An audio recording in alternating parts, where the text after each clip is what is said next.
giornata che l'Ateneo Veneto dedica ai temi dell'Expo e in particolare al Comitato. Nella doppia veste l'Ateneo Veneto è a un tempo la casa dove il Comitato Expo, forse in generale l'Expo nel suo versante veneziano, mostra alla città i progetti. In questo senso l'Ateneo Veneto fa da interfaccia tra la città e il mondo degli specialisti, ma l'Ateneo Veneto anche interverrà come soggetto attivo all'interno delle iniziative che tra poco saranno presentate. L'Ateneo Veneto ospiterà e organizzerà una serie di convegni, ne parleremo magari dopo se ci sarà il tempo, ma il tempo non sarà moltissimo. Ospiterà e organizzerà dei convegni soprattutto dedicati al tema della salvaguardia, al tema dell'acqua, al tema della mobilità. Naturalmente sono tutte iniziative che prenderemo insieme, sono iniziative che coinvolgeranno in prima persona il Comitato Expo. Certo, devo dire, da persona non del tutto a conoscenza dei fatti, non faccio parte del Comitato ovviamente, che però la sensazione che si ha anche da fuori è di un grande fermento, di una grande volontà di presentare progetti, di rimettere Venezia, diciamo, in rete, per usare una parola di moda, per usare il suo straordinario fascino, la sua straordinaria storia, anche per fare l'innovazione. Sembra una contraddizione, ma in realtà questa è una grande occasione perché Venezia non continui sempre soltanto a specchiarsi nel suo meraviglioso passato e guardare il suo splendido ombelico, ma appunto proiettandola in una dimensione nuova di rete. Bene, io quindi spero che i 110 progetti che sono stati valutati e credo in parte selezionati non chiudano del tutto la questione, anzi questa è una domanda che pongo. Oggi voi presentate una situazione che in qualche modo è stabilita, codificata, o in qualche modo la questione continua ad essere aperta, anche se in parte, aperta ad altre possibili proposte, ad integrazioni? Questa è un po' la domanda di fondo. Bene, non voglio portare via altro tempo perché il tempo è molto poco, alle 10:15, io credo dovremo 10:15, 11 dovremo concludere, quindi non avremo spazio per domande o interventi dal pubblico, dovremo prevedere soltanto gli interventi di carattere istituzionale. Bene, do adesso la parola al dottor Crosta che farà da moderatore e coordinatore di questa mattinata. Grazie. Grazie a lei Presidente, buongiorno a tutti. Do subito la parola al Sindaco Giorgio Orson, il Sindaco di Venezia, che è il Presidente. Allora, buongiorno a tutti, grazie per la vostra presenza, una presenza così numerosa è già di per sé il segno dell'interesse che questa iniziativa sta avendo, sta suscitando diciamo nella nostra città. Un'iniziativa che abbiamo pensato, l'abbiamo detto anche in altre occasioni, per cominciare a dare come dire, una regola, qualche regola all'afflusso turistico che c'è a Venezia. Venezia è un attrattore straordinario, anche questo è inutile che ce lo continuiamo a ripetere, è un attrattore straordinario anche in tempi normali, 20-25 milioni, non lo so, ogni tanto qualcuno spara delle cifre, non so quanto verificate, ma certamente dei numeri enormi. Nel momento in cui è partita l'iniziativa dell'Expo a Milano, evidentemente il primo pensiero che è venuto a tutti, i visitatori che andranno a Milano certamente non si fermeranno a Milano ma andranno nel territorio circostante, per carità, non solo Venezia, Torino, cioè delle città più facilmente raggiungibili. Venezia è evidentemente in cima agli interessi di chi va a Milano e vuol venire a Venezia. aspettiamo questa onda così senza fare nulla, ci siamo chiesti fin dall'inizio. Come fare a contenere, a disciplinare questa massa di persone che andranno ad aggiungersi alla normalità degli afflussi a Venezia?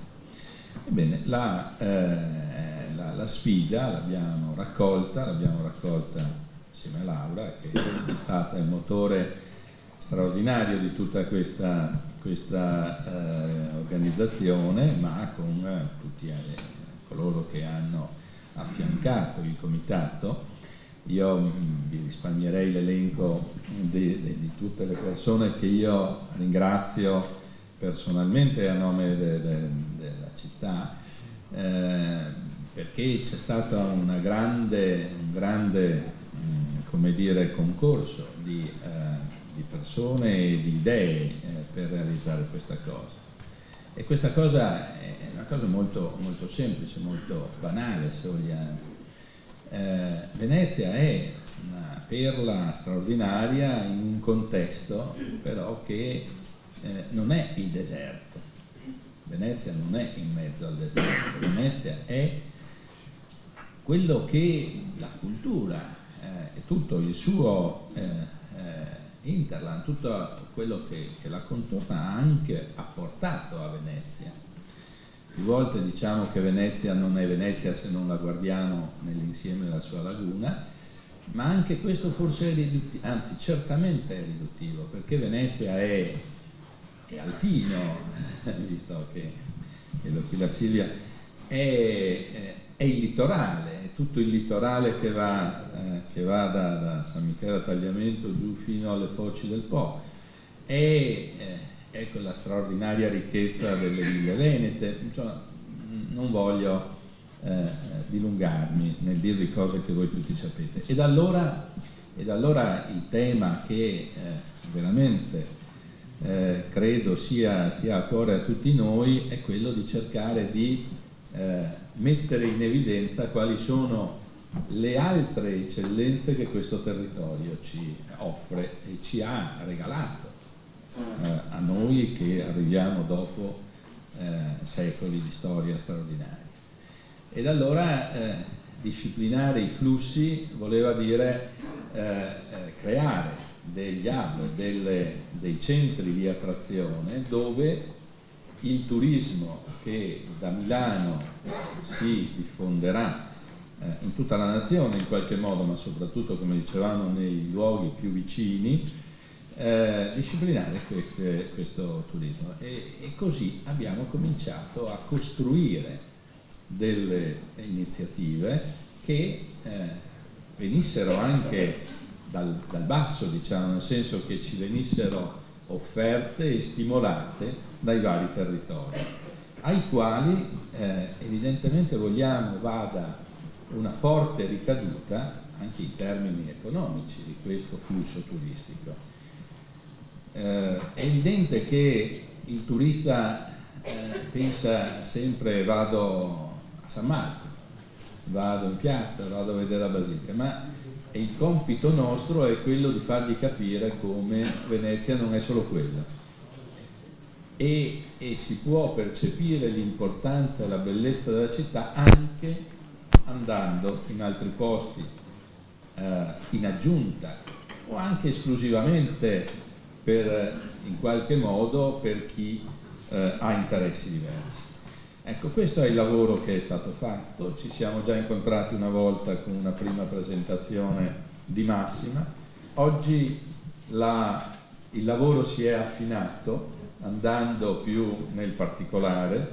Sono state raccolte idee e programmi, progetti per oltre un centinaio di iniziative. Queste oggi verranno in qualche modo illustrate ed approfondite, e per rispondere subito a una domanda che è stata fatta dal Presidente prima, siamo ancora aperti, però c'è un momento in cui bisognerà anche tirare le fila, anche perché sennò Laura non so come potrà reggere l'impatto di questo lavoro enorme. È un lavoro importante e molto serio, ma ci potrà dare un modello per il futuro. Questa io credo sia l'iniziativa A, cioè ci insegnerà, ci potrà dare un modello di gestione dei flussi turistici, del traffico turistico che abbiamo. È un discorso che si sta facendo da tanto tempo, che non vuole soltanto appunto guardare il proprio bellissimo ombelico, ne potremmo trarre dei benefici straordinari per tutti. Lasciatemi infine ringraziare, tentando anche il luogo di coordinamento e di concentramento di tante idee, non solo della città insulare, ma di tutto questo nostro straordinario territorio che ha bisogno di grande unità per svilupparsi sempre meglio. Grazie a chi ha lavorato, Laura in primis, a tutti, alla Regione che ci sta affiancando in modo sincero e appassionato, e ripeto, grazie a Camera di Commercio che è qui con il suo segretario, a tutti quanti coloro che si sono adoperati. Buona giornata, buona mattinata, grazie.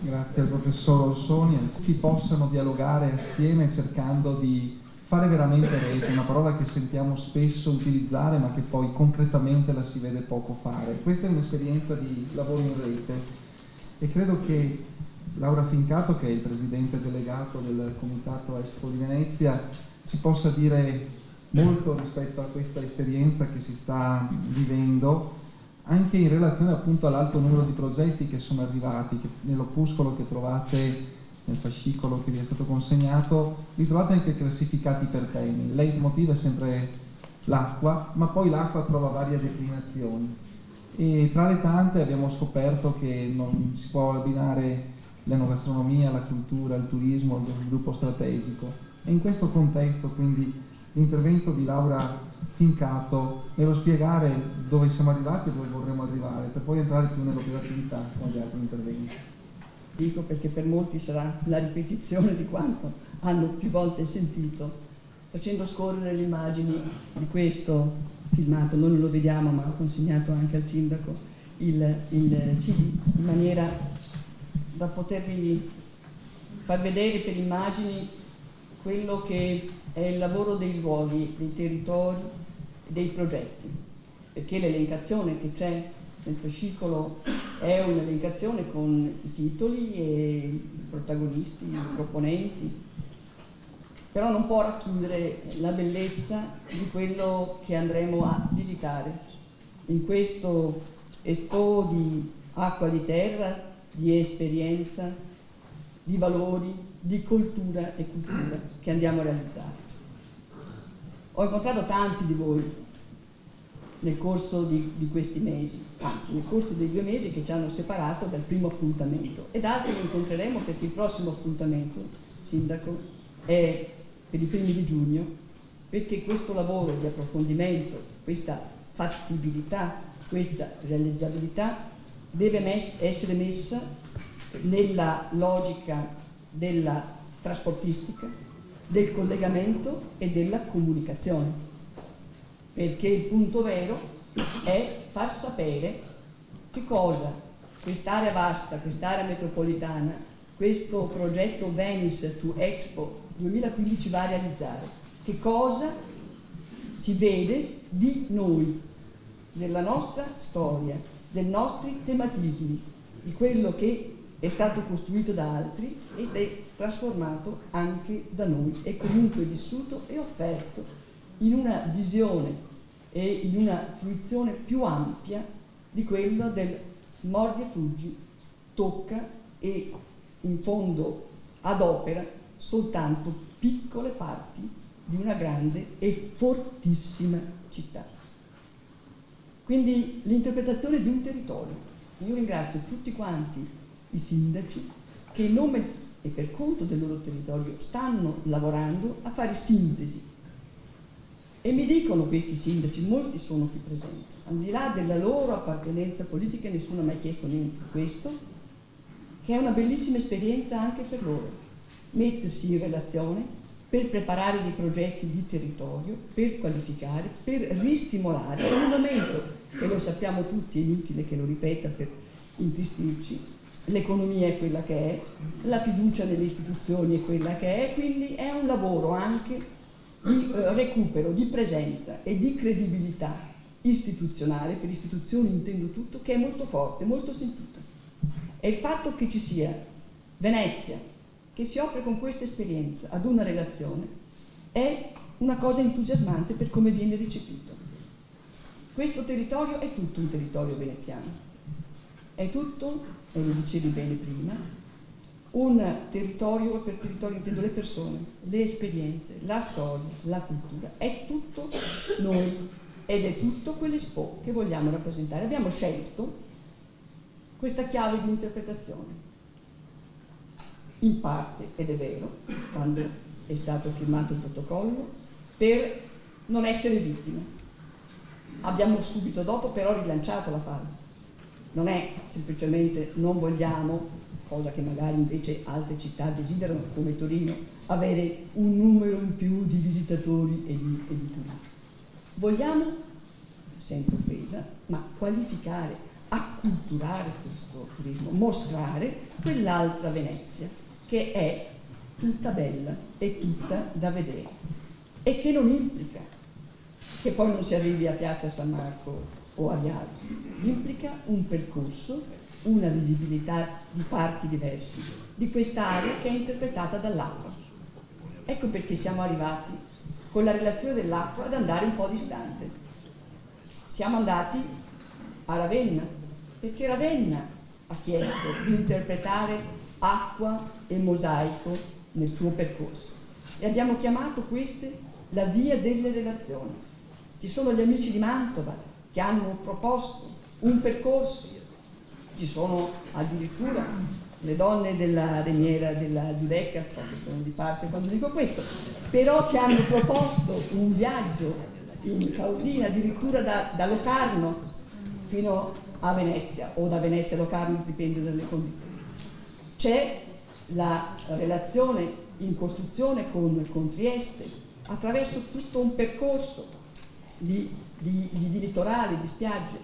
C'è un ragionamento che porta le spiagge, i litorali, i sindaci già a fare un ragionamento dietro, che cosa c'è di territorio, la bonifica, la campagna, le ville venete, il percorso. C'è Treviso, il Sile, Delta del Po, Laguna Nord, Laguna Sud, il Sile, le terme, i colli, ambiente, storia, cultura, enogastronomia. Abbiamo interpretato questo con dei progetti, ma questi progetti non è che ce li siamo inventati noi, sono stati offerti dai territori, dai soggetti che vanno a realizzare questo, che è un percorso fatto di tanti percorsi, e questi verranno scelti da un visitatore ed è nostro compito organizzarli. Questo è il compito del comitato, organizzarli, renderli noti, perché voglio dire, senza la comunicazione, che è grande parte di questo percorso, senza la comunicazione non c'è la possibilità di fruizione, e senza una logica. Abbiamo detto, noi facciamo questa esperienza di Expo e quindi abbiamo da questo comitato, ma soprattutto quali sono gli interessi del territorio, oltre che di Venezia, per andare a vivere un cosa è in trasformazione, che cosa è in realizzazione, che cosa è vivibile, e concetti che si traducono nei 101 progetti che sono stati indicati da soggetti. Qui su questo voglio essere chiaro, Presidente, rispondendo alla sua domanda. Certo, amico Maurizio, siamo ormai in una logica di fattibilità così seria e così lavorano vis-à-vis con i proponenti per capire che cosa veramente interventi che singolarmente non sarebbero reggibili, ma che con grande senso, diciamo, di misura e di responsabilità, in modo particolare qualcuno sbaglia qualche cosa, che ci sia di tutto e di più. Non facciamo che questa occasione dei 6 mesi, di dire questo non è coerente. Lo dico perché i segnali, anche a noi, arrivano di ciò. Anche se Expo non sapevo niente, i valutatori che cosa ha lavorato o cosa lavorerà a fare.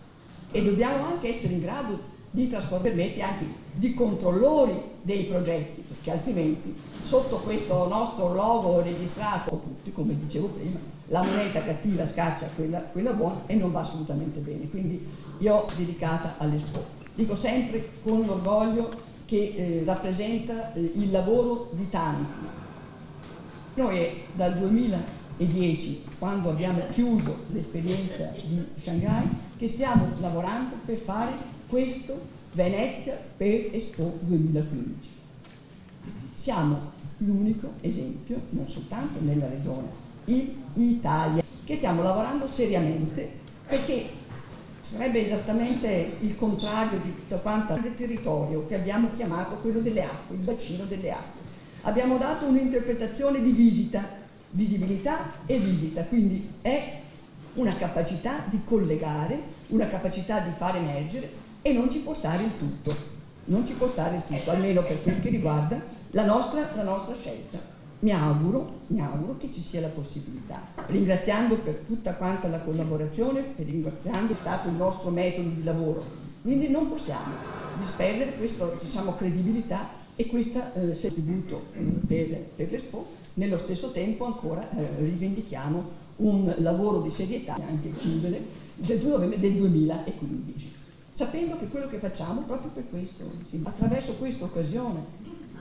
Tante volte mi dicono: ma quanti milioni verranno? Dove andranno? Da chi ha fatto studiare questo fenomeno più interessato di noi, anche perché deve vendere dei biglietti.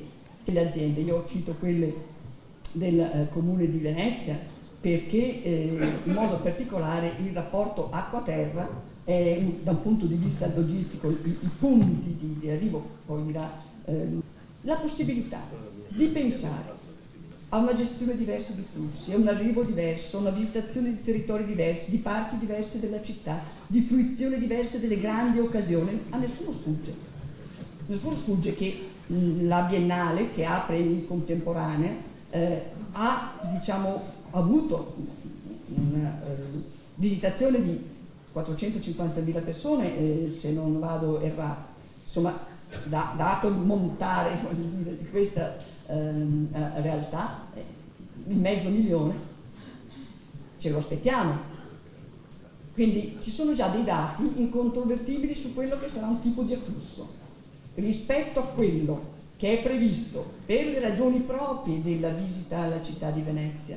Il ragionamento di portarlo fuori, nell'acqua, in lagune, nelle isole, dove ci sono i fiumi, dove ci sono i parchi, è un ragionamento d'ordine complesso, ma è la filosofia, insomma la sfida che abbiamo accettato.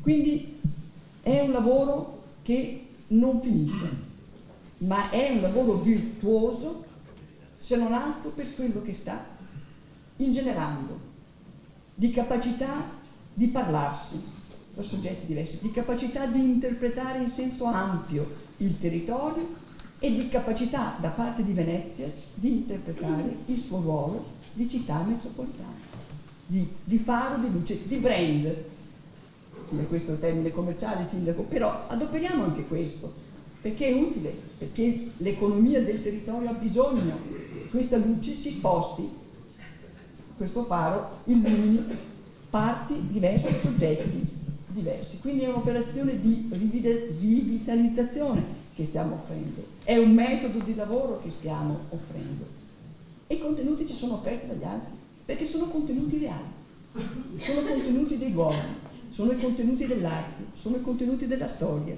sono i contenuti della innovazione, perché c'è anche questo.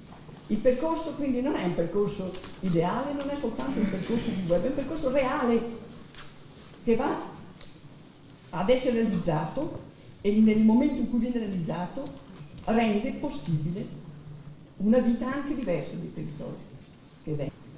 Quindi si lavora per step, si lavora in trasparenza, in comunicazione fra di noi, in forte relazione, in programmazione, perché alla fine deve venire fuori questo, e verrà fuori, questo pallino offri alla visita. Siamo stati, voglio dire, in occasioni diverse, presenti anche grazie all'operatività della provincia. Siamo stati a Caulo, per esempio, la settimana scorsa. No? Faremo con i mezzi, con gli strumenti e con i collegamenti anche, voglio dire, seri e fattivi dei tour operator, di quella comunicazione rivolta poi all'organizzazione del viaggio, perché c'è una parte del viaggio che certamente sarà www, ma c'è una parte del viaggio, specialmente per quel 20% che viene da tanto distante o comunque da distante, comunque non è italiano, che deve sapere prima come organizzare il viaggio, e siccome glielo stanno organizzando adesso,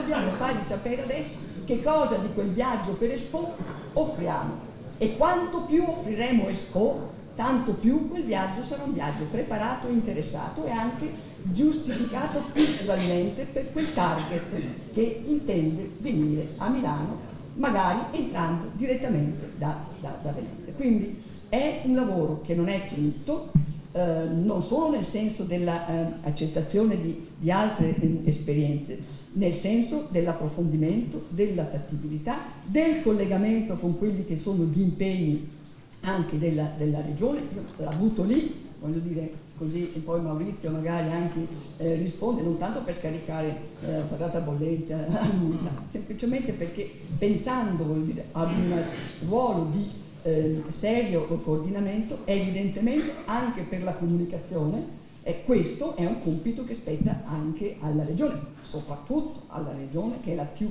forte in Italia nei termini del turismo, che è la più attrattiva per le sue grandi realtà. Bene, non credo che si sarebbe persa un'occasione, ma di questo con Maurizio e con la regione abbiamo spesso. Allora, adesso veramente ho chiuso dando un appuntamento di work in progress tra 2 mesi. Ho detto percorsi. Stiamo studiando non soltanto il percorso d'ordine fisico-geografico di quest'area vasta, stiamo studiando gli hub, i punti di ingresso, la trasportistica. Stiamo verificando quanto concreto è questo percorso fatto di tanta programmazione. Se è arricchita questa programmazione di un'ulteriore proposta che viene da un privato e che va ad arricchire l'offerta di Expo dell'area metropolitana veneziana. Buongiorno a tutti, porto il saluto del Presidente Zaia. Devo riconoscere che il ruolo che ha svolto fino ad oggi Expo, posso togliere? Eccoci qua, forse è meglio così.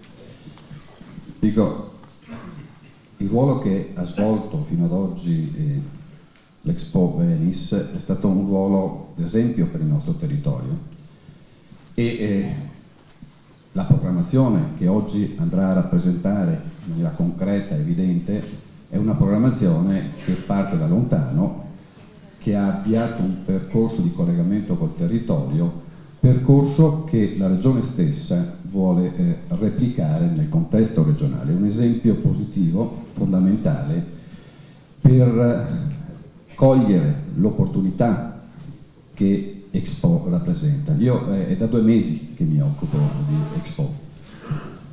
Ho tentato di capire innanzitutto qual è la natura e la portata dell'evento. Cito 3 numeri. 1 milione di metri quadri, superficie espositiva a Milano, oltre 20 milioni stimati di visitatori e in particolare un elemento che per me è fondamentale e strategico, oltre 200 delegazioni internazionali. Quindi opportunità, un faro sull'Italia, un faro sul Veneto. Ma in questi 2 mesi ho anche visto un pullulare, una frenesia di iniziative. Ogni settimana ho decine di richieste di incontri che da una parte evidenziano la vivacità di un territorio che vuole proporsi in questo palcoscenico internazionale, dall'altro, considerata la tempistica, la gestione, la necessità di tradurre in programmi concreti la preoccupazione di raccogliere e far sintesi di queste iniziative. Lo ha detto bene la Laura, la capacità di incidere in questo contesto internazionale da parte del Veneto è direttamente proporzionale a individuare alcune poche ma grandi iniziative che riescono ovviamente a trasmettere le eccellenze, il valore che il territorio della nostra regione è in grado di rappresentare. Questo è l'impegno che mi assumo io come coordinatore di un gruppo di lavoro e su questo stiamo lavorando in maniera sistematica con il sistema delle autonomie locali, con le categorie economiche e con i comitati come Expo Venezia organizzati da tempo su questo tema. Cosa vuol fare la Regione? Io oggi in pochi minuti vi do alcune indicazioni su quello che abbiamo sviluppato in questi 2 mesi. Abbiamo innanzitutto deciso di garantire la presenza della Regione nel padiglione Italia a Milano, 200 metri quadri venduti a caro prezzo, perché voglio dire 200 metri quadri in una settimana, tanto per darvi un ordine finanziario, valgono 400.000 euro. Attorno alla settimana del Veneto andremo a organizzare un palinsesto per rappresentare i tematismi che evidenziano la qualità della nostra enogastronomia, della nostra rete culturale e quant'altro. Avremo una presenza anche nel padiglione del vino, che è attiguo al padiglione Italia. Con Milano ci siamo incontrati più volte con la dottoressa Bracco e mentre sicuramente ho preso atto che Expo può rappresentare un'opportunità per la nostra regione, ho anche detto nell'ultima occasione, venerdì scorso, quando ci siamo trovati a Roma nel coordinamento tecnico, che anche per Milano, per Expo Milano, avere il Veneto diventa una grande opportunità. È la prima regione che ha una valenza turistica fondamentale e che quindi, se gestiamo in rapporti di collaborazione la presenza organizzata del Veneto, è un'utilità non solo per il Veneto ma anche per Milano. Del Veneto. Ma poi la grande valenza della nostra programmazione deve vedere un'organizzazione di nutrire il pianeta energia per la vita, il cibo dalla produzione al consumo. Su questo noi andremo a realizzare un spazio espositivo fieristico nell'area espositiva che ha questa vocazione, cioè Verona. Dentro il nostro territorio l'agricoltura, ma anche tutti i sistemi di produzione del cibo che saranno collocati e valorizzati nell'area espositiva di Verona. Cultura, la logica è mettere in rete le fondazioni culturali, fare un programma legato. Ricordiamo che il sistema Ville non è un sistema solamente di eccellenze architettoniche, ma è un sistema economico generato in un contesto storico straordinario, dove Venezia è stata il dominus di una presenza non solo territoriale legata alla nostra regione, ma in contesto internazionale.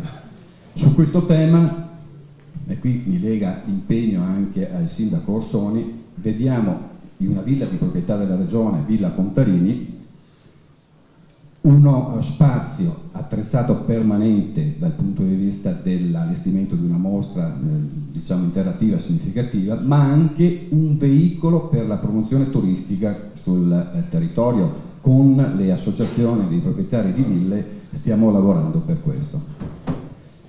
Altro aspetto molto importante su cui stiamo lavorando è l'aspetto turistico. È innegabile, lo abbiamo detto prima, la regione Veneto è la regione che ha la maggior presenza di turismo nell'ambito nazionale. Su questo progetto, su questa direttrice stiamo lavorando per realizzare un Vai Veneto eccezionale da tutti i punti di vista, ma anche costruendo dei pacchetti turistici Expo che dovranno ovviamente essere già nel corso del 2014, anzi fin da subito, essere veicolati con, diciamo, una serie di collegamenti che stiamo costruendo a livello internazionale, delle delegazioni internazionali. Noi abbiamo la convinzione che Expo diventi un'occasione per diciamo, valorizzare il ruolo del Veneto nel mondo. Abbiamo la convinzione che dovremo sviluppare i temi ovviamente che caratterizzano l'Expo, ma riuscire ad intercettare le delegazioni internazionali e creare occasioni di incontro col sistema delle imprese, questo è il valore vero e aggiunto che dà una opportunità di sviluppo economico al nostro territorio, in un contesto difficile. Non sto qui a rappresentarlo, purtroppo tutti abbiamo la piena consapevolezza di questo Expo Venice. Io e Laura ci vediamo sistematicamente per prendere magari velocemente un caffè al mattino, ma per aggiornarci sui temi che stiamo portando avanti.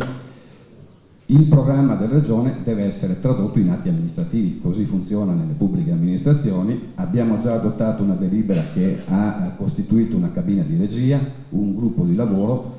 Andremo a firmare un protocollo che mette a punto e formalizza la squadra Veneto che dovrà operare da qui alla celebrazione di Expo. Sarà sottoscritto, credo, nell'arco di pochi giorni dalla Bracco a Milano e da tutte le categorie economiche che con il Veneto, con la Regione, avranno il compito di garantire questa grande e vera opportunità per la nostra Regione. Grazie.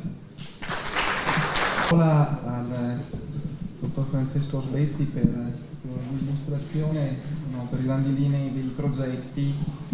3 sottolineature da parte mia come Camera di Commercio di Venezia, perché mi devo scusare, ma alle 10:45 mi devo assolutamente assentare che ho un altro impegno istituzionale.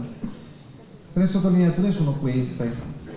La prima riguarda il fatto che, a proposito di aree espositive, proprio con un atto adottato lunedì scorso, la Giunta della Camera di Commercio di Venezia ha formalizzato che la parte del pian terreno dell'immobile di San Marco, qui a 2 minuti da questa sede, durante il periodo dell'Expo, verrà messo a disposizione per garantire la mostra delle eccellenze veneziane, sia in imprese sia in istituzioni.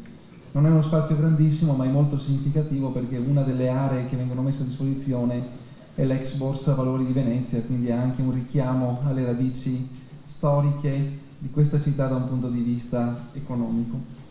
La seconda notizia che volevo darvi come Camera di Commercio è che verso metà marzo pubblicheremo un bando, le cui linee guida sono andate lo stesso in giunta lunedì scorso, di 400.000 euro per dei progetti che verranno presentati per le imprese del territorio di Venezia, ovviamente a favore dello sviluppo dell'Expo. Si tratta di progetti dove premieremo soprattutto chi si mette assieme, quindi ATI, ATS e quant'altro, ma è un altro segnale di attenzione, di risorse, di ricadute sul territorio per lo sviluppo dell'attività. E l'ultima sottolineatura mi collega un po' a quello che diceva prima il dottor Gasparin. Stiamo lavorando assieme a Laura, e io la ringrazio per la pazienza, perché far sintesi non è sempre semplice neanche nel sistema camerale, anche con l'Union Camere del Veneto, perché le camere di commercio, le 7 camere di commercio del Veneto parlino la stessa lingua su questa iniziativa dell'Expo. È un'occasione unica ed irripetibile, ci stiamo impegnando. Proprio nei giorni scorsi abbiamo avuto anche alcuni incontri con Laura Fincato e con il Presidente e il Segretario Generale dell'Union Camere, proprio per far comprendere che questa esperienza veneziana non vuole essere un'esperienza dove bisogna convergere assolutamente perché è l'unica, non è questo il disegno, ma è un'esperienza che va valorizzata se non altro per l'expertise che ha prodotto in questi anni e soprattutto per i frutti che, come ci dirà adesso Francesco Sbetti, ha saputo raccogliere dimostrandoli praticamente. In questo periodo per raccogliere prima e valutare dopo i progetti. Io credo che per iniziare questo racconto come prima cosa va detto come è stato fatto. Cioè il primo passo di questo lavoro è stata una call pubblica che ha consentito al territorio di esprimersi. Io penso che questo è stato uno dei fatti più importanti, cioè il fatto che non si siano andati a cercare o a vedere quello che c'era, ma lanciare una proprio una call che ha consentito di fare esprimere il territorio e che, come vedete sfogliando questo libretto, si è espresso con un'enorme ricchezza di proposte. Le proposte presentate, è stato già detto, sono oltre 100, ma queste proposte sono davvero anche molto ricche e molto diversificate tra loro. Solo per richiamare qualche esempio, qualche numero, 62 di queste proposte riguardano progetti, percorsi, situazioni espositive, 14 sono progetti innovativi di app piuttosto che di piattaforme digitali per organizzare la comunicazione dell'Expo nel suo insieme, 17 provengono di nuovo da operatori che in qualche misura mettono a disposizione servizi per questa grande macchina che dobbiamo mettere in piedi. Infine 5 sono proposte di organizzazione di convegni, di educational, come quella fatta dall'Ateneo Veneto che qui ci ospita, e infine 3 proposte molto articolate di strutture ricettive. Ho citato queste perché credo che capire come è articolata ci fa capire anche le difficoltà che noi abbiamo avuto nel prendere in mano questi progetti e nel valutare. Il tema della diversa modalità di visita a Venezia e tutto il territorio che poi Venezia rappresenta, e quindi come obiettivo principale che le proposte avessero a mente questa questione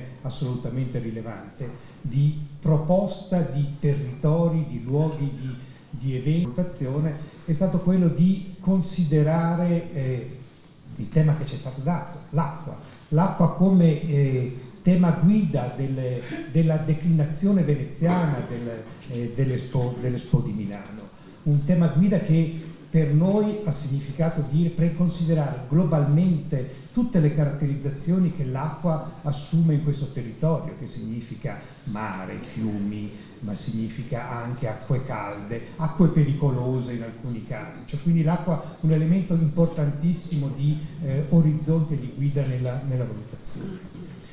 Diverse orizzonti, soprattutto diverse luci, cioè quella della capacità progettuale della proposta di diventare effettivamente un progetto nel tempo che abbiamo davanti, la capacità finanziaria dei proponenti di poter portare avanti il progetto, perché sappiamo che l'eversiva, cioè l'essere che potesse presentarsi e relazionarsi anche con l'insieme dei centri progetti. L'elemento importante, che è poi quello che ci ha guidato, come dicevo prima, a questa valutazione. La valutazione è quella che voi vedete riportata nel libretto, cioè ad oggi noi i progetti che sono riportati sono quelli che abbiamo giudicato capaci di rappresentare nel loro insieme quello che stiamo chiamando progetto di Expo, quello che noi ci piace chiamare il master plan dell'Expo. Ovviamente il percorso non è finito. Non è finito perché ciascun progetto ancora deve crescere e perché soprattutto va costruita ancora una forte relazione tra le singole proposte progettuali. Chiama progetti e territori, è stata quella di provare a costruire una prima organizzazione, davvero la forma dell'Expo di Venezia verso Expo 2015 che sta prendendo forma, è questa organizzazione in termini territoriali. Noi abbiamo diviso il territorio questo è un primo territorio, il secondo territorio è quello dei fiumi, che poi qui da noi a Venezia significa i grandi fiumi, ma è delimitato da questi grandi fiumi e che ha la fortuna di avere quasi a corona i grandi parchi, quello del Delta di nuovo, quello dei Colli Euganei, che può andare anche oltre l'Expo. E questo è il primo passo che abbiamo fatto, cioè cominciare a dire qual è il territorio dell'Expo. Come vedete è dell'opuscolo, del libretto, così come il territorio deve essere cominciato a limitare, perché altrimenti non gli diamo fisionomia, cioè il compito che abbiamo è anche quello di farlo riconoscere, raggruppati in tre grandi gruppi, che abbiamo chiamato il primo cultura e alimentazione, che significa che c'è una grande proposta di tutti i sistemi culturali assolutamente propri di questo territorio, ricchi, originali e che possono andare a fare scoprire contemporaneamente, proprio perché riteniamo che da sempre questo territorio si è dovuto misurare con l'acqua e da sempre ha avuto questi due grandi temi, appunto quello della gestione delle questioni legate all'acqua e quello dell'innovazione, perché l'innovazione significa come trattare anche l'acqua cattiva, non solo quando l'acqua si presenta in forma cattiva, non solo quando l'acqua è calda nelle nostre terme, quando l'acqua ci consente di navigare, di essere un fattore di ricchezza economica. E che nella grande pianura bonificata si presentavano come esperienze, progetti che volevano far vedere un territorio, far conoscere un territorio, quindi in questo caso è davvero una cosa che c'è, una cosa che rimarrà, ma che deve trovare la forma e i modi per essere conosciuta. Quindi territori e progetti organizzati in questo modo cominciano a delineare qual è il progetto di Expo in questo territorio. Ovviamente oggi noi siamo a un punto, no? Cioè abbiamo fatto un passo, abbiamo ancora strada da fare, sono quella che ci veniva detto prima, e una delle questioni principali che abbiamo di fronte è come rendere accessibile, come rendere visitabile davvero questo territorio. La logistica diventa la vera scommessa che da questo momento in poi andremo a fare, e rispetto alla logistica noi ci siamo posti alcune, anche qui capisaldi, alcuni punti forti che abbiamo chiamato gli hub, cioè ne abbiamo pensato un hub che sta in area di San Giuliano e un hub che sta all'interno della laguna che è l'Arsenale. Questo sistema di hub diventa davvero il modo di fruizione, di penetrazione sia verso l'acqua che verso il territorio dell'organizzazione dell'Expo lagunare. Ovviamente non può che essere così, appoggerà questo sistema sul trasporto pubblico, perché noi pensiamo che non si possa costruire per 6 mesi tutto un sistema che non saremmo né in grado economicamente né in grado organizzativamente di fare, per cui il trasporto pubblico diventa davvero la spina dorsale di questo sistema per poterlo visitare, sia in termini di trasporto su acqua che trasporto su gomma. Ma inevitabilmente... Ho preparato qualche semplice slide di appoggio per questa testimonianza, appunto. Ringrazio moltissimo per questo invito la Presidente Laura Fincato, il Sindaco Orsoni, Sindaco di Venezia, e il lavoro che vi ringrazio per il lavoro che come Comitato avete fatto in questi mesi, e anche per il fatto che davvero abbiate scelto come metodo quello della condivisione e del coinvolgimento, in particolare dei sindaci e delle sindache, che non è una cosa scontata, altre istituzioni non lo fanno, e quindi penso che sia un elemento che qualifica e dà anche molta concretezza alla progettualità, e ovviamente un carico di lavoro che però come comuni abbiamo subito compreso non essere un lavoro di singoli ma un lavoro di squadra. Questa prima slide già vedete che non ha nessun logo di comuni. Io sono la sindaca di un comune, ma qui oggi vi parlo in riferimento ai comuni e alle associazioni locali con le quali abbiamo costituito il Comitato per l'Ecomuseo della Laguna di Venezia, e che ha colto in questo invito del Comitato per l'Expo l'occasione per attivare le energie positive delle nostre comunità, cogliere questa opportunità di Expo e vincere la sfida.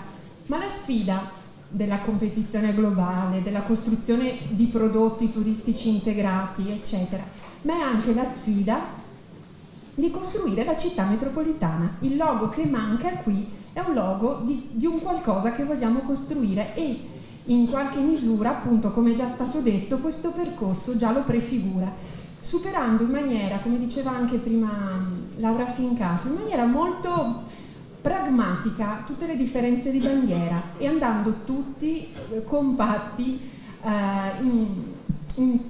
come dire, a cercare di raggiungere l'obiettivo.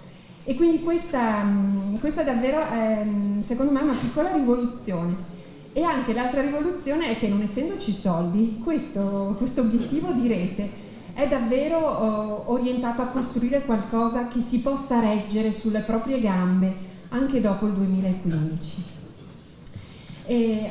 Prego, ecco, assi che vedono la nostra laguna e il territorio incrociarsi appunto in questo luogo che ovviamente per me è speciale, perché fa parte del sito UNESCO insieme agli altri 8 comuni, fa parte del parco del fiume Sile, fa parte di itinerari e di assi storici, culturali come quello delle vie romane, la via Annia e la via Claudia Augusta, e proprio in questo suo essere un po' incrocio si trova, insomma, a lavorare su più tavoli con questa logica di cui dicevo prima, che non è la logica del campanile, ma la logica di costruire insieme davvero delle prospettive molto concrete per le nostre comunità. E in questo devo dire che anche con il Parco del Sile poi ci sarà l'assessore di Treviso, è partita un'altra progettualità che verrà raccontata. Con il GAL Veneto Orientale, anche lì un ottimo lavoro, non so se verrà presentato oggi, ma si sta lavorando in maniera assolutamente soda.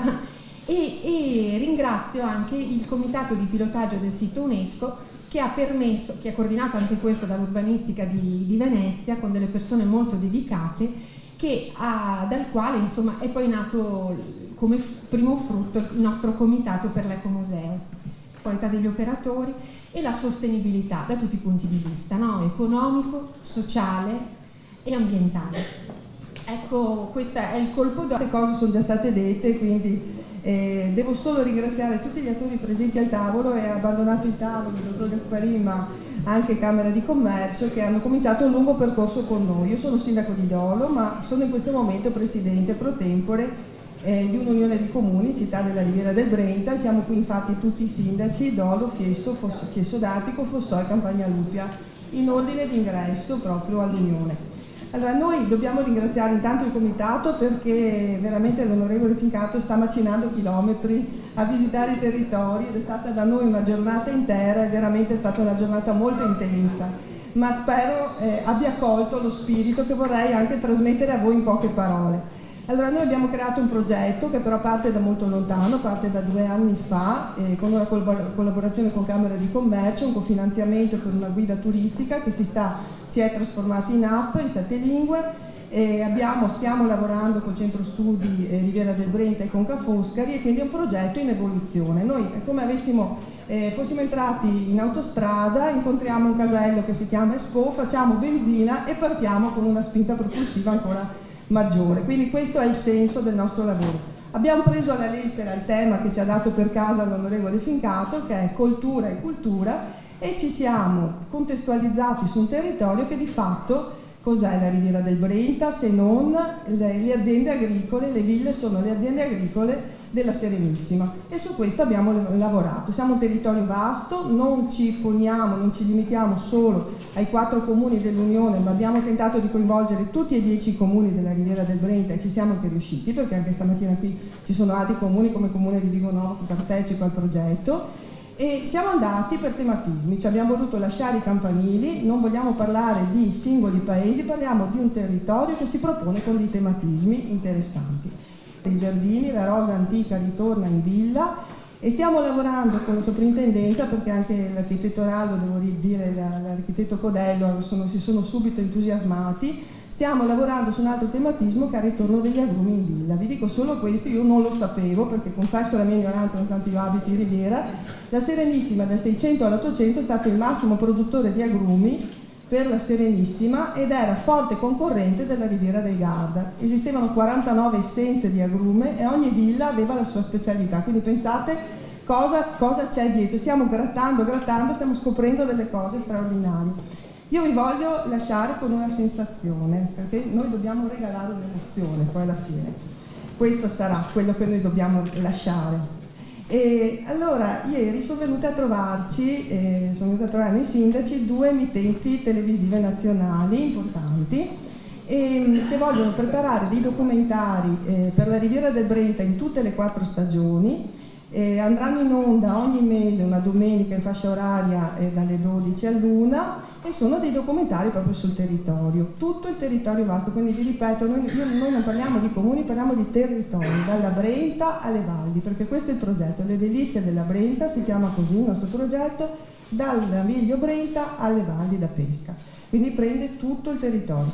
Allora ci hanno detto appunto che gireranno questi documentari, verranno trasmessi ogni mese fino a fine anno, la Riviera nelle 4 stagioni, la sintesi di questi documentari sarà poi trasformata in un unico video di lancio per l'Expo, per tutto il territorio. Una era di Napoli, una di Milano. Allora le abbiamo accompagnate in una delle nostre ville, ieri l'ho portate lì, il giardino era in fiore, ci siamo seduti all'esterno, in veranda, hanno bevuto un prosecco dei nostri colli trevigiani, abbiamo fatto loro delle primizie fritte, delle piccole fritture del nostro Sant'Erasmo, non ti ho invitato, ma ti invito. Ecco, allora loro hanno vissuto con la musica di Vivaldi in sottofondo, cioè hanno detto ma cos'è sta roba qua? Ecco, cos'è sta roba qua? È il nostro modo di vivere, questo è il nostro territorio.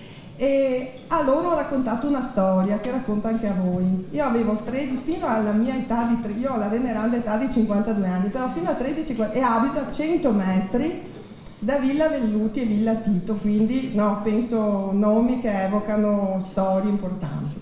E io ricordo che fino alla mia età di 13-14 anni la villa in estate si apriva e arrivavano i signori da Venezia, arrivava la contessa Mimì Velluti, la signorina Mimì che abitava qui a Venezia, in Canal Grande, nel grande palazzo, i Velluti, e lei arrivava con la sua decapotabile rossa, strombazzando, e arrivava la villa si apriva, cominciavano le feste, cominciavano i concerti, cominciavano le mostre, cominciava ad arrivare gente che tu non vedevi, e si rianimava tutto il territorio intorno, perché lei voleva, pensate, lo yogurt, non sapeva nemmeno cosa fosse lo yogurt, e bisognava ogni mattina che qualcuno partisse e andasse a Venezia a prendere lo yogurt per la contessa. Quindi storie straordinarie che sono sedimentate dentro di noi. Mia nonna, pensate, era la ricamatrice ufficiale del corredo personale della contessa Velluti, quindi quando arrivava la contessa si mollava tutto e si andava da lei ogni giorno a mettere la posta in corredo. Quindi questa è l'emozione che vi voglio passare. Quindi noi, città della Riviera del Brenta, territorio della Brenta, non abbiamo niente da vendere, abbiamo solo una sensazione, un'emozione da condividere, e chi vorrà venire a condividerla con noi presumo avrà delle sensazioni e delle emozioni rare, quindi questo io vi offro. Insomma. Buona giornata e buon lavoro onorevole.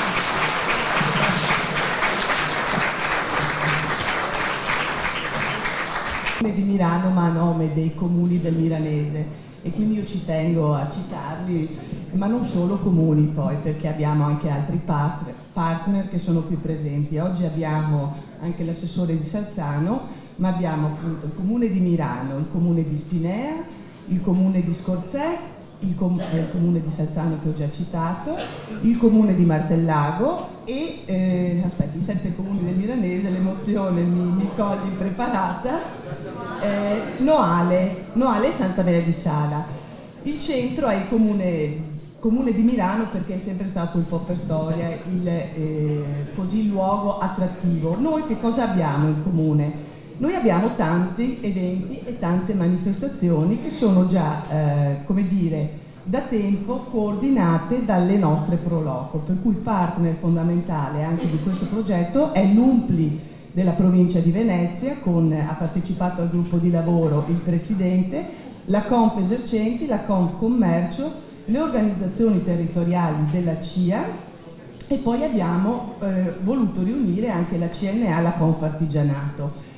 Abbiamo creato un gruppo di lavoro per vedere di valorizzare quello che già esiste nei nostri territori, perché alla luce dell'incontro che è stato fatto a gennaio, in cui abbiamo riunito i 7 nostri comuni, abbiamo sostanzialmente deciso di riprovare a metterci in rete e valorizzare quello che già abbiamo, ma anche di creare per l'Expo 2015, negli eventi che già esistono, di tematizzarli attorno appunto al tema dell'acqua e degli itinerari. Noi abbiamo deciso, come dire, di valorizzare il tema dei corsi d'acqua, dei mulini e delle risorgive.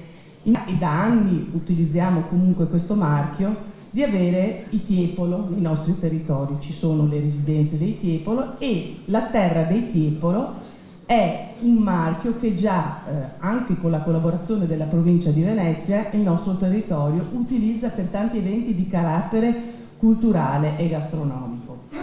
Per cui la proposta specifica per l'Expo è quella di, io sintetizzo, ma credo che insomma ci saranno anche occasioni, come ha ben detto la Presidente, poi per entrare nei dettagli, anche di prendere questo incontro come un spunto anche per magari migliorare alcune proposte, no?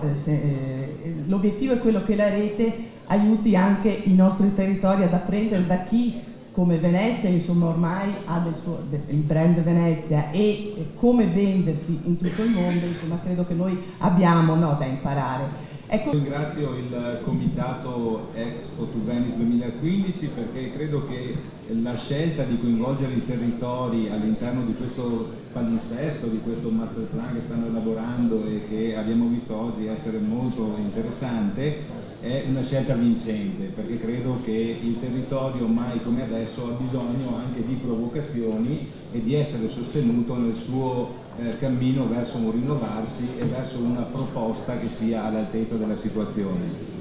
Noi siamo partiti da un concetto, immaginando il nostro territorio come il territorio che va sostanzialmente dalla Piave fino al tagliamento, passando per il Livenza, il Lemene, il Reghena, e quindi tutto un territorio che ha vissuto e che solo 50 anni fa ha sostanzialmente quasi concluso la propria bonifica.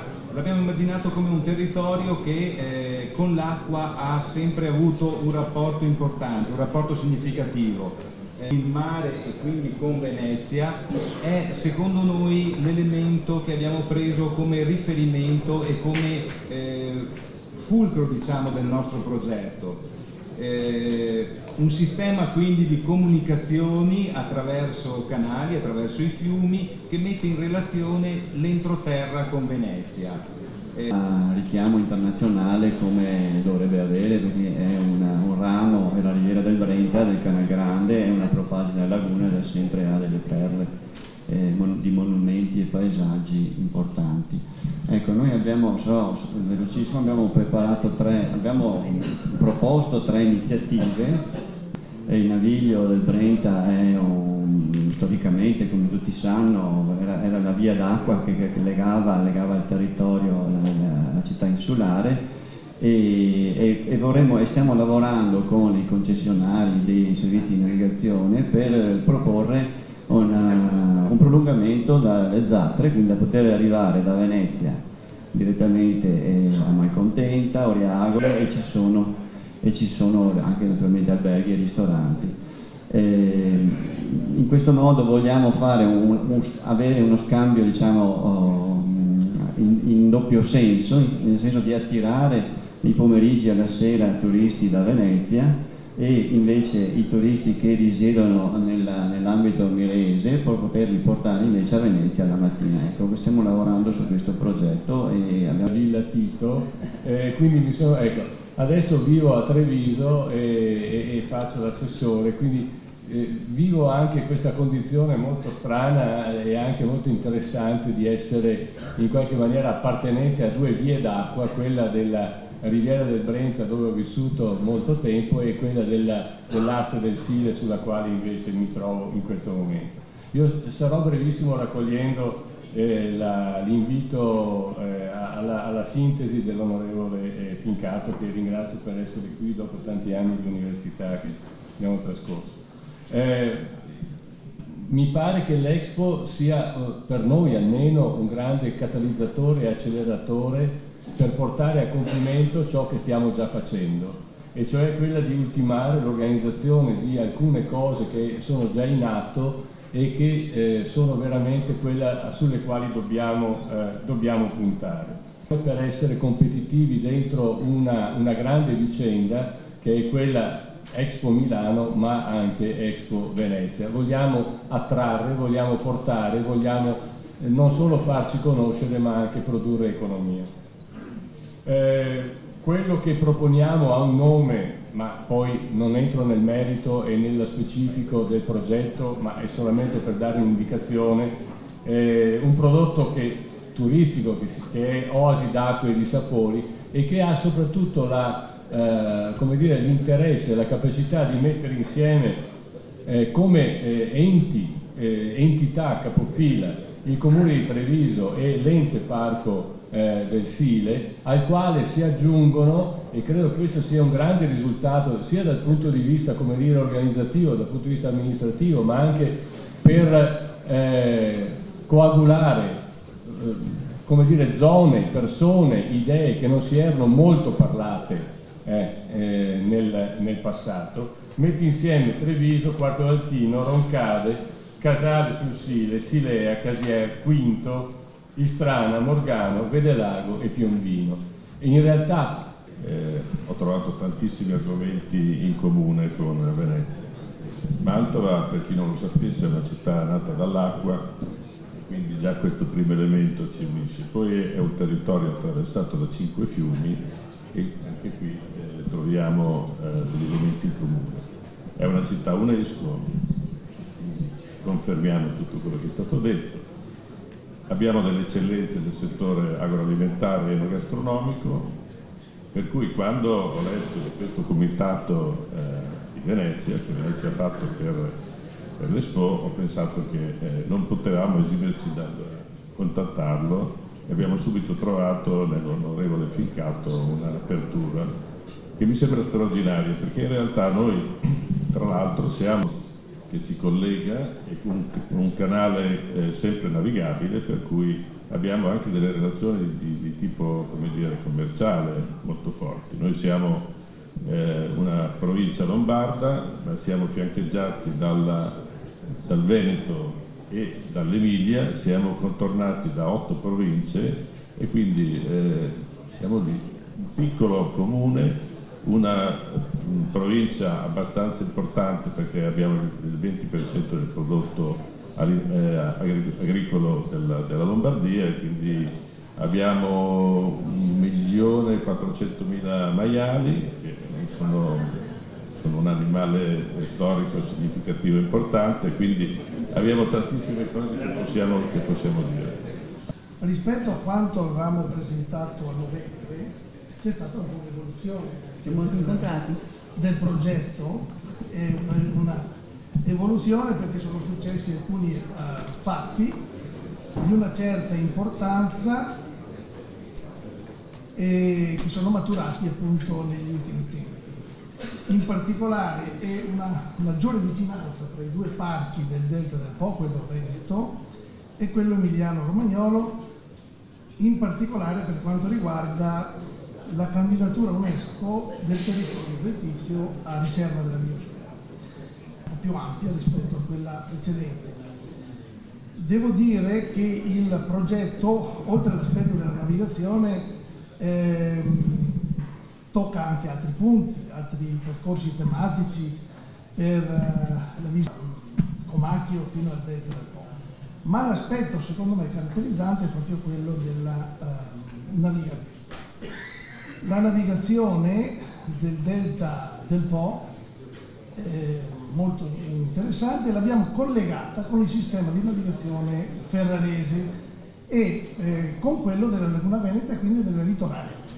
Sono stata poco pubblicizzata e per niente integrata con i sistemi navigabili vicini. Quindi questo vale per Expo 2015, ma deve valere soprattutto poi per il futuro. E quindi questo riteniamo che sia l'aspetto caratterizzante di tutta la progettazione che abbiamo presentato. Quindi io chiudo qua anche per ragioni. E poi torneremo noi al Delta. Allora Filippo. Ed è vero che non rappresento un ente territoriale, ma proprio un'agenzia delle Nazioni Unite, quindi un ente extraterritoriale, però è un dato di fatto che avete sentito chiaramente questa mattina, ci sentiamo a casa un po' ovunque, in modo particolare in Italia. Ci sono più di 50 siti in questo paese e qui siamo di casa, perché sono stati riconosciuti o patrimonio dell'umanità o ancora riserve di biosfera.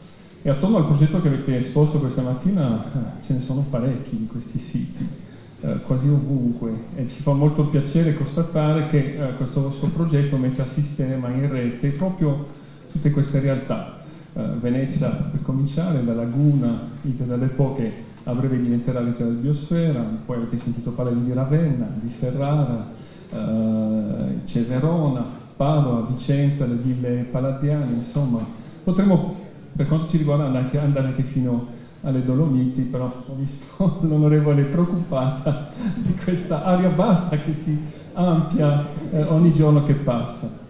Innanzitutto perché abbiamo una nostra voce, e direi internazionale, da portare in questo concerto che rappresenta un evento universale come l'Expo, sia a Milano che qua a Venezia, dove, come vi dicevo, abbiamo casa. Il tema del cibare, di nutrire il pianeta, quello dell'energia, quello dello sviluppo sostenibile, della sicurezza alimentare, dell'acqua come elemento fondamentale in tutto ciò, ci riguarda da vicino come UNESCO e come agenzie delle Nazioni Unite, la FAO in primis. Quindi abbiamo anche noi un accordo con l'Expo per essere presenti nel padiglione 0 a Milano, però questo non ci bastava. Essendo qua di casa, avendo scoperto questo bellissimo vostro processo, abbiamo deciso di aderire, perché abbiamo qua anche noi un palazzo gentilmente messo a nostra disposizione proprio dal Comune di Venezia, Palazzo Zorzi, che vogliamo aprire durante il periodo dell'Expo come un padiglione delle Nazioni Unite, non solo dell'UNESCO, qui a Venezia per 6 mesi, e vogliamo portare tutta una serie di attività, di eventi importanti in ambito internazionale, mostre, incontri, conferenze, e alcuni dei temi ovviamente molto importanti per noi sono il patrimonio intangibile, quindi tutto questo sistema delle conoscenze tradizionali che sono ben rappresentati nei siti UNESCO, ma poi che hanno qualcosa a che vedere con la gestione dell'acqua, con la produzione del cibo e anche la sua dimensione, stavo per dire, culturale, artistica o religiosa. Ringraziare tutti quanti coloro che sono intervenuti, quelli che hanno ascoltato, che sono in realtà poi i protagonisti di questo percorso che giustamente Filippo diceva è un processo, da un punto di vista metodologico è un processo molto importante per i territori e per i soggetti che interpretano i territori, quindi non soltanto le istituzioni amministrative, ma la vita vera che nei territori si svolge, che non può che essere portata a sintesi speciale per questi 6 mesi, se vuole poter vivere dopo questi 6 mesi, l'avete detto, ne siamo convinti. Quindi da tanti ringraziamenti voglio ringraziare adesso 2 persone. Giorgio Costantini, che ha dato le musiche, da veneziano che vive a Roma, un filmato che voi avete sentito muto per poter ascoltare le nostre parole, però in qualche maniera la musica può veramente partire. Poi voglio salutare una persona che è anche fisicamente il simbolo, che eravamo a Shanghai e che siamo nella relazione virtuale e virtuosa con la Cina, nella concretezza presenti. È Alice Rossetto, alzati Alice, per piacere, che ha diretto il nostro padiglione veneziano a Shanghai, che adesso è una giovane ragazza che sa il cinese, ci ha interpretato quando eravamo a Shanghai, ci ha rappresentato e adesso è un'antenna operativa, quindi siamo in continuità anche con quello che è il nostro protocollo che voi avete sottoscritto anche ben dopo il 2015, quindi non è che siamo generosi, no? Perché che copriamo con il brand di Venezia e che sono territorio veneziano, collegamenti unitamente a quello che è la comunicazione ai territori. Anche qui già l'abbiamo visto, l'altro giorno siamo stati a Caorle, ciascuna delle spiagge tenta, è è un esempio che avete sentito, gli stessi sindaci colgono con entusiasmo, grazie a Dio, non dateci una spiaggia alla volta, mettete insieme il vostro percorso, perché noi vi aiutiamo nella percorribilità slow, anche se è un turismo di visita più saggio, più meditato, voglio dire, dedicato nel momento in cui arrivi, nel momento della visita. Quindi è anche uno strumento per far capire, qualifichiamo. Rispetto a zero è moltissimo, è un'offerta qualificata, è anche questo, voglio dire, un target è riservata soltanto ad un numero chiuso. Dice, è la famosa tesi del numero programmato. Quindi anche qui la gestione dei flussi non è fatta in maniera dirigistica. Da una parte c'è un appeal che viene esercitato da alcuni luoghi, dall'altra diciamo una fruizione di massa. Nello stesso tempo è un esempio di come attraverso un'operazione di diverse aree del nostro territorio. Il fatto che gli stessi sindaci sono venuti qui oggi, la giornata in fondo era dedicata a loro, perché a rappresentare in maniera diversa. Per cosa vi rilascio quello che tu dici, ed era una delle cose che notavo questa mattina. Tendono, vorrebbero, pensano, provano per attivare processi di aggregazione, e questa questione del processo che dura dopo anche, che apre qualcosa destinato a durare per il Parco del Po, quando parlava delle linee navigabili e diceva arrivano fino a Verona, e parlava di un sistema di chiudono al post province, cioè a forme di aggregazioni autonome dei comuni, carattere comune. Secondo me questo è uno dei fatti più importanti dell'organizzazione dell'Expo. L'Expo che non è